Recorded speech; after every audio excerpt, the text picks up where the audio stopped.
Neo realism क्या है? Neo realism और क्लासिकल रियलिज्म में क्या डिफरेंस है? नियो रियलिज्म के मेन थिंकर कौन से हैं और वो क्या कहते हैं? आज के व्लॉग में बात होगी इस पर। नियो रियलिज्म जो है ये रियलिज्म की मॉडर्न फॉर्म। नियो रियलिज्म जो है स्टेट के जो बिहेवियर को एक्सप्लेन करती है कि स्टेट जो है कैसे बिहेव करती है। नियो रियलिज्म फोकस इस चीज़ पे करता है कि जो इंटरनेशनल सिस्टम में एनार्की है इसकी वजह से स्टेट जो है अपनी सिक्योरिटी को खुद इंश्योर करती है। नियो रियलिज्म जो है फॉर्मली 1970s में डेवलप हुआ। केनेथ वाल्ट्ज ने जब अपनी बुक लिखी theory of international politics 1970s में जब उन्होंने अपनी बुक लिखी तो उस वक्त जो है नियो रियलिज्म फॉर्मली डेवलप हुआ। केनेथ वाल्ट्ज को नियो रियलिज्म का फाउंडर भी कहा जाता है। तो केनेथ वाल्ट्ज को आगे चल के हम डिस्कस करेंगे। सबसे पहले हम नियो रियलिज्म की बेसिक असम्पशंस जो हैं उनको डिस्कस करेंगे। नियो रियलिज्म की जो सबसे पहली असम्पशंस है जिससे क्लासिकल रियलिज्म भी एग्री करता है वो ये है कि इंटरनेशनल सिस्टम में जो है anarchy, absence of central power है। इंटरनेशनल सिस्टम में कोई भी सेंट्रल पावर नहीं है जो स्टेट को जो है स्टेट्स को एक्ट करने से रोक सके। यानी कोई भी ऐसी पावर नहीं है जो यूनाइटेड स्टेट को रोक सके कि वो हिरोशिमा और नागासाकी पे अटैक ना करे। कोई ऐसी पावर नहीं है जो यूनाइटेड स्टेट को रोक सके कि वो ईरान पे अटैक ना करे। और कोई भी ऐसी पावर नहीं है जो ईरान को रोक सके कि वो गल्फ कंट्रीज पे अटैक ना करे। यानी कि इंटरनेशनल सिस्टम में एनार्की। दूसरी जो अजम्पशंस है नियो रियलिज्म की वो है ऐसा स्ट्रक्चर पाया जाता है इंटरनेशनल सिस्टम में जो इंश्योर करता है कि स्टेट ने बिहेव कैसे करना है। यानी स्टेट को जो है खुद से सोचने की ज़रूरत नहीं है कि उसने कैसे बिहेव करना है। ये इंटरनेशनल सिस्टम जो है वो डिटरमाइन करता है कि स्टेट जो है कैसे बिहेव करेगी। सिंपल अगर मैं इसको समझाऊं तो जैसे कि कोल्ड वार के दौरान जो है दुनिया दो हिस्सों में तकसीम हो चुकी। एक तरफ यूनाइटेड स्टेट था और दूसरी तरफ यूएसएसआर। अब स्टेट को या तो यूएस के ब्लॉक में जाना था या यूएसएसआर के ब्लॉक में जाना। तो बहुत सी स्टेट जो है यूनाइटेड स्टेट के जो ब्लॉक में थी और बहुत सी स्टेट जो है यूएसएसआर के ब्लॉक में। करंटली अगर हम देखें तो इस ग्लोबलाइज वर्ल्ड में की अगर हम बात करें तो दुनिया जो है ग्लोबल विलेज बन चुकी है। अब ना चाहते हुए भी स्टेट जो है एक दूसरे के ऊपर डिपेंड करती हैं। अगर साउथ एशिया के स्टेट जो है ना भी ईरान के साथ ट्रेड करें लेकिन फिर भी जो वो जब दूसरी स्टेट के साथ जब गल्फ कंट्रीज के साथ ट्रेड करेंगे तो वो रूट ईरान का इस्तेमाल करेंगे जिसे स्ट्रेट ऑफ हॉर्मुज़ कहते हैं। और इसलिए उनको जो है ईरान के साथ रिलेशन जो है अपने अच्छे रखने की ज़रूरत पड़ती है। और इस तरह से ये जो इंटरनेशनल सिस्टम है वो डिटरमाइन करता है कि स्टेट ने जो है कौन सी दूसरी स्टेट के साथ बिहेव कैसे करना है।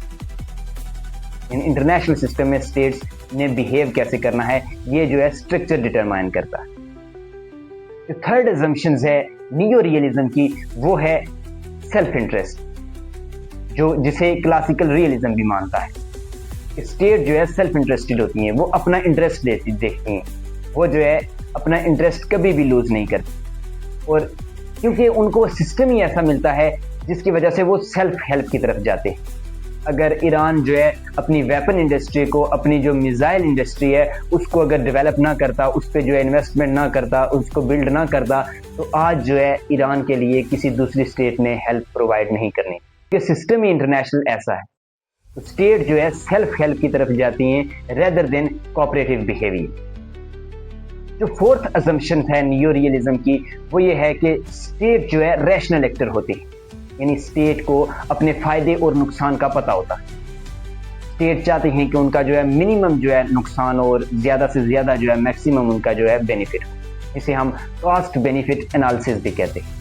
जो फिफ्थ अजम्पशन है नियो रियलिज्म की वो है सिक्योरिटी डायलेमा। यानी स्टेट जो है एक दूसरे से स्टेट को थ्रेट रहता है।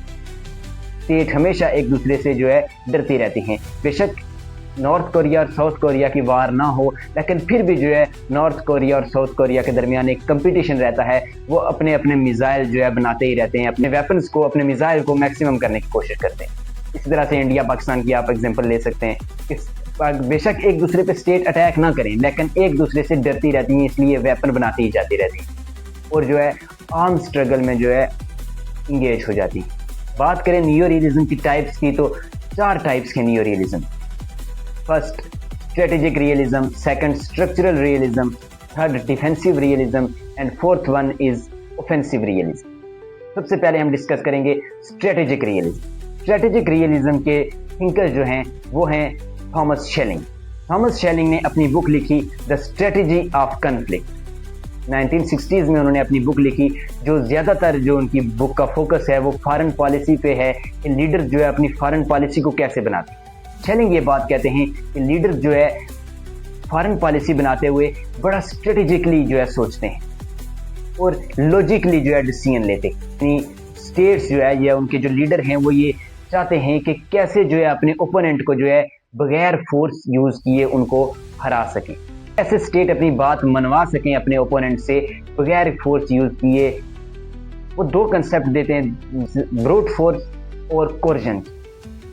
ब्रूट फोर्स यानी कि आप जो है डायरेक्टली किसी भी जो है स्टेट में जो है अपनी फोर्स का यूज करते हैं, जैसे कि यूनाइटेड स्टेट ने 2003 में जो है इराक के अंदर अपनी ब्रूट फोर्सेस यूज की और जो है सद्दाम हुसैन को हटा दिया। अब जो कोर्जन जो है ये है कि आप जो है किसी को सिर्फ थ्रेट करते हैं, डराते हैं। थॉमस शेलिंग ये कहते हैं कि ब्रूट फोर्सेस जो है वो उस वक्त सक्सेसफुल है जब आप इसका यूज करें, लेकिन जो कोर्जन है ये एक ऐसी पावर है आपके पास जिसको आप रिजर्व, जितना ज्यादा रिजर्व रखेंगे उतनी आपके लिए फायदेमंद होगी। अब कोर्जन की अगर आप एग्जांपल देखें तो जिस तरह से क्यूबन मिसाइल क्राइसिस एक कोल्ड वार के दौरान एक इवेंट हुआ था, यूएसएसआर ने अपने मिसाइल क्यूबा के अंदर शिफ्ट किए, तो जो यूनाइटेड स्टेट था उसने थ्रेट किया यूएसएसआर को कि अगर उसने मिसाइल ना हटाए तो वो उस पर अटैक कर सकता है, तो यूएसएसआर ने वो मिसाइल हटा दी। इस तरह से कोर्जन से जो है एक कन्फ्लिक्ट जो है वो रिजॉल्व हो गया और वहाँ पे अमन हो गया। इसी तरह शेलिंग कहते हैं कि जो स्टेट जो है वो एक दूसरे को शिकस्त देती है, जिसे वो स्ट्रेटेजिक रियलिज्म कहते हैं। नेक्स्ट अगर हम बात करें तो वो है स्ट्रक्चरल रियलिज्म। स्ट्रक्चरल रियलिज्म के जो मेन थिंकर हैं वो हैं केनेथ वाल्ट्ज। केनेथ वाल्ट्ज कहते हैं कि स्टेट जो है इंडिपेंडेंट एग्जिस्ट करती हैं एनार्किक वर्ल्ड में। केनेथ वाल्ट्ज ये कहते हैं state are alike but differ in capabilities, यानी कि स्टेट जो है सब सेम हैं लेकिन उनकी कैपेबिलिटीज जो हैं, उनकी जो ताकत है वो डिफरेंट। अब स्टेट एक जैसी कैसे हैं, जैसे कि पाकिस्तान है, यूनाइटेड स्टेट है, अफगानिस्तान है, जैसे कि टर्की है, फ्रांस है, जर्मनी है, ये स्टेट जो है एक जैसी, इनके अंदर सेम जो है होता है कि गवर्नमेंट सिस्टम होता है, एक टैक्सेशन का निज़ाम होता है, फॉरेन पॉलिसी होती है, फॉरेन मिनिस्ट्रीज इनके अंदर होती हैं, तो ये एक जैसी होती हैं लेकिन इनकी कैपेबिलिटीज डिफरेंट होती हैं, इनकी पावर जो है, इनकी ताकत जो है वो डिफरेंट होती है। जैसे कि United state world largest economy है और पाकिस्तान जो है उसके मुकाबले में जो है उसकी कम ताकत है। इस चाइना को देखें, वो सेकंड लार्जेस्ट इकॉनमी है। State are alike but differ in capabilities. Kenneth Waltz से कहते हैं कि इंटरनेशनल सिस्टम में जो है चेंज उस वक्त आता है जब ग्रेट पावर जो होती है उनका राइज और फॉल होता है और इसी के अकॉर्डिंगली बैलेंस ऑफ पावर भी शिफ्ट होता है। वो कहते हैं कि स्ट्रक्चर जो है ज़्यादा इंपॉर्टेंट है, लीडर्स जो हैं उनके डिसीजन इतने इंपॉर्टेंस नहीं रखते जितना कि स्ट्रक्चर रखता है। वो कहते हैं कि बाईपोलर वर्ल्ड जो है ये बेहतर है मल्टीपोलर वर्ल्ड, क्योंकि बाईपोलर अगर वर्ल्ड होगी तो जो लीडर्स होंगे दोनों पार्टीज के वो जो है अच्छे डिसीजन लेंगे, वो जो है सिक्योरिटी और पीस की गारंटी देंगे, लेकिन मल्टीपोलर वर्ल्ड में ऐसा नहीं होगा। अब लीडर ने बिहेव कैसे करना है ये स्ट्रक्चर डिटरमाइन करता है। इसके अगर एग्जांपल आप देखें तो कोल्ड वार के अगर हम देखें तो जब पाकिस्तान जो है अर्ली स्टेज में था, जनरल अयूब खान के दौर की बात करें तो उस वक्त एक प्रेशर था पाकिस्तान पे कि आपने या तो यूनाइटेड स्टेट का ब्लॉक ज्वाइन करना है या तो आपने यूएसएसआर का ब्लॉक ज्वाइन करना है। तो फिर जो है पाकिस्तान की जो उस वक्त की लीडरशिप थी उन्होंने यूनाइटेड स्टेट का ब्लॉक जो है सीटो सेंटो साइन करके यूनाइटेड स्टेट का ब्लॉक ज्वाइन कर लिया। इसे कहते हैं कि स्ट्रक्चर जो है वो डिटरमाइन करता है कि आपने जाना किधर। नेक्स्ट जो टाइप है वो है ऑफेंसिव रियलिज्म। इसी में हम डिफेंसिव रियलिज्म को भी देखेंगे। ऑफेंसिव रियलिज्म के जो थिंकर हैं वो हैं जॉन मेयर शिमर। उन्होंने अपनी एक बुक लिखी the tragedy of great power politics. उसमें वो कहते हैं कि जो केनेथ वाल्ट्ज का जो स्ट्रक्चरल रियलिज्म था वो डिफेंसिव रियलिज्म है, यानी कि वाल्ट्ज ये कहते हैं कि जो स्टेट हैं वो सिर्फ इसलिए पावर को मैक्सिमाइज करती हैं ताकि वो अपने सिक्योरिटी को या अपने सर्वाइवल को जो है सिक्योर कर सकें।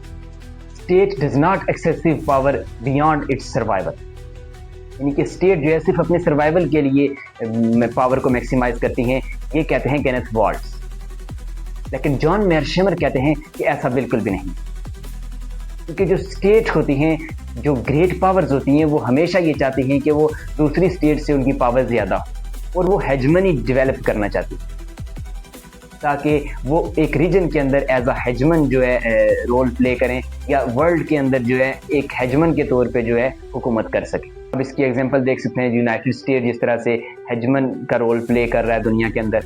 अब रीजनल हेजमन की अगर बात करें तो चाइना जो साउथ इंडियन सी में जो है जो रोल प्ले कर रहा है, जो बेल्ट रोड इनिशिएटिव के ज़रिए चाइना जो है इकॉनमी के ज़रिए जो है इस रीजन के अंदर, एशिया के अंदर स्पेसिफिकली जो है रीजनल हेजमनी के तौर पे जो है वो अपना रोल प्ले कर रहा है।